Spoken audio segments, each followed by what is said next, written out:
Sharing a day which was too much hectic, full, and incredible cold at all. So, hello guys, welcome back to my new another daily vlog.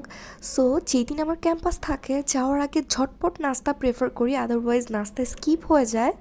তো এই তো chicken finger এনে রাখছিলাম and এই ফিঙ্গারগুলো ভেজে নিচ্ছিলাম and এই ফিঙ্গারগুলো এত বেশি মজার আর অনেক বেশি ইনস্ট্যান্ট কুক করা যায়, সো দ্যাট খেয়ে নিয়ে একসাথে বেসিক্যালি অনেকগুলো ভাজা হয়েছিল, বাট ভেজে সার্ভ করতে করতে সাকিব অনেকগুলো খেয়ে ফেলছে, সেই জন্য এই কয়েকটি ভিডিও করতে পারছি।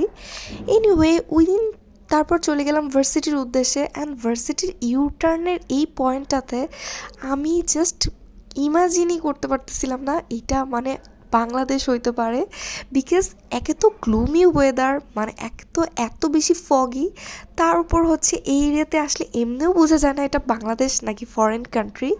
এনিওয়ে ভার্সিটির ক্যাম্পাসটা হচ্ছে ডানে, তো চলে আসলাম ইউটার্ন নিয়ে ভার্সিটিতে অ্যান্ড দেন ওই দিন হচ্ছে ক্লাস অফ টাইমে আমি জাস্ট টুকটাক ভিডিও ক্লিপ নিয়ে নিয়েছিলাম। আদারওয়াইজ আমি ক্লাস টাইমে ভিডিও প্রেফার করি না একদমই, এটা আমার কাছে আউট অফ রুলস লাগে, সো দ্যাট আমি ডিনাই করি এই বিষয়টা। বাট সেই দিন অনেক দিন পর ভ্লগ বানাতে চাইলাম দেখে একটা ভিডিও নিয়ে নিলাম। এনিওয়ে দেন বাসায় ব্যাক করতেছিলাম আর এদিক দিয়েই আমি আমার বাসায় যাই। এটা হচ্ছে পুলিশ প্লাজার আগের রাস্তাটা, মনে হতেছিল একটু হইলেই মনে হয় বরফ পড়বে, এত বেশি ঠান্ডা।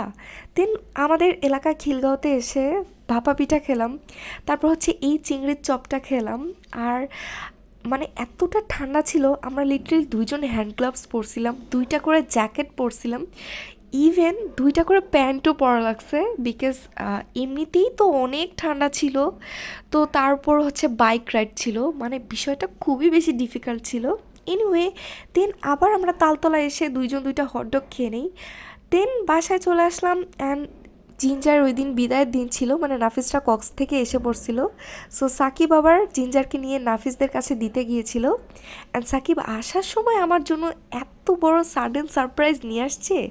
এই সারপ্রাইজটা বেসিক্যালি নাফিসের আম্মু আমার প্রিয় আন্টি আমাদের জন্য পাঠাইছে, আর এই সারপ্রাইজের প্যাকেটটাই ছিল অন্যরকম, মানে সারপ্রাইজের প্যাকেজিংই ছিল এত কিউট সি।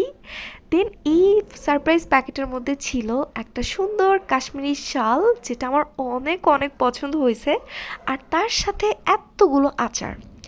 এনিওয়ে এই শালটা ছিল ব্ল্যাক অ্যান্ড হোয়াইটের মধ্যে, আর এই শালটা খুবই সুন্দর লাগছে আমার কাছে। লাস্ট এইরকম সিমিলারই একটা শাল কিনে আনছিল আমার নানি 2017 সালে, বাট আমি যতবারই কক্সে গেছি ততবারই খুঁজছি, বাট আমি সামার টাইমে যাওয়ার কারণে এই শালগুলো তখন অ্যাভেলেবেল থাকতো না। এনিওয়ে শালটা আমার সত্যিই অনেক পছন্দ হচ্ছিল, তো এই ভ্লগটাতেই আমি আন্টিকে থ্যাঙ্কস আবারও জানাচ্ছি, again thanks to you aunty. Anyway তো আন্টি যে আচারগুলো পাঠাইছিল এগুলোর নামও ইউনিক অ্যান্ড খেতেও সত্যিই অনেক ইউনিক, বিকজ আমরা অ্যাজ ইউজুয়াল যেই আচারগুলো কক্স থেকে নিয়ে আসি ওইটার চেয়ে এই আচারটা খুবই বেশি মানে ইউনিক ছিল, আর নাম তো ইউনিকই। তো এইটা হচ্ছে ডিফারেন্ট কাইন্ডের হচ্ছে ফ্লেভার ছিল, তার মধ্যে ছিল হচ্ছে ঝাল, তার সাথে ছিল হচ্ছে সবচেয়ে ডিফারেন্ট ছিল এই চুই ঝালের ফ্লেভারটা, যেটা আমার অনেক ভালো লাগছিল অ্যান্ড অনেক বেশি মাউথ ওয়াটারিং। কিন্তু এই মিটুর ছোট্ট বেবিকে বের করে একটু টাইম দেওয়া হচ্ছিল, বিকজ টাইম দিলেই ও ফুল টাইম হয়ে যাবে। সো এই তো that was my blog for today.